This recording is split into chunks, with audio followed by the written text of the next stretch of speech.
Je suis un vertébré mammifère carnivore, je suis apparu en Amérique du Nord voici à peu près 1 million d'années. J'avais rejoint la Sibérie par l'Alaska, puis le nord de l'Eurasie.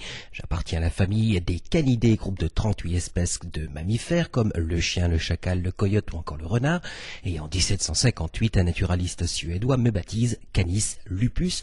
Vous l'avez deviné, je suis le loup. En effet, voilà 3 semaines que cet animal mythique, fortement ancré dans la mémoire et les traditions, suscitant toujours beaucoup de débats dans les régions où il est réintroduit, s'est invité à la bibliothèque d'Algrange, histoire de loup, non, histoire de se faire mieux connaître par le public, par les scolaires.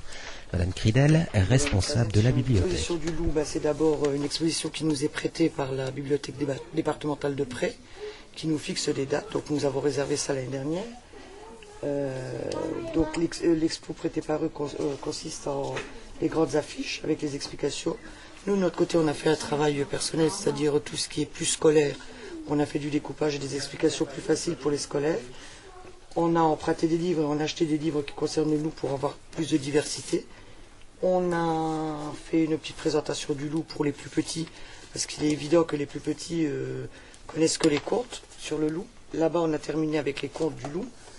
C'est une expo qui a été organisée sur 3 semaines, qui se termine à la fin de cette semaine. Nous avons envoyé un courrier à toutes les écoles et à ce jour, il nous reste encore quelques classes à recevoir, sinon toutes les écoles ont participé. Toutes les écoles d'Algrange ont donc répondu favorablement à l'appel du loup et à l'instar des CM1, CM2 de la classe de M. Weiler de l'école de la mairie d'Algrange, l'exposition a fait écho à un travail pédagogique en sciences naturelles, expression écrite et même dessin. M. Weiler. En sciences naturelles sur la classification des animaux, donc les mammifères et les prédateurs surtout.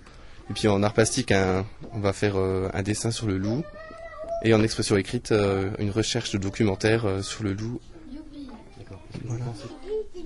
Cette exposition a suscité un grand intérêt auprès des enfants qui sont donc partis à la découverte du loup.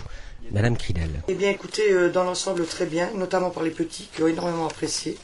Les petits, ils ont bien travaillé sur le loup. Une fois qu'ils avaient le conte là-bas, ils nous faisaient un coloriage et ils racontaient eux-mêmes le conte. Les petits ont fortement apprécié. Les grands, ça a été un peu plus difficile. Donc pour les grands, on avait préparé un questionnaire en restant toujours assez simplifié.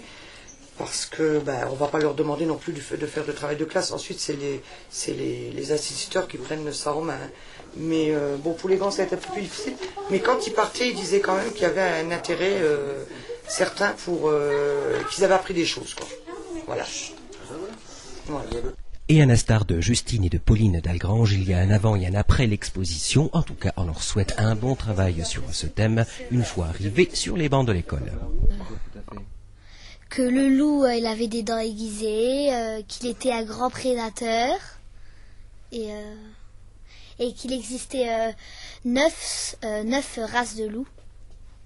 Moi avant je pensais que le loup c'était méchant, c'était qu'on les tuait beaucoup parce qu'ils étaient méchants et là comme j'ai lu, j'ai vu que le loup il est dans beaucoup d'histoires et je pense que maintenant c'est que parce qu'on le provoque qu'il devient méchant.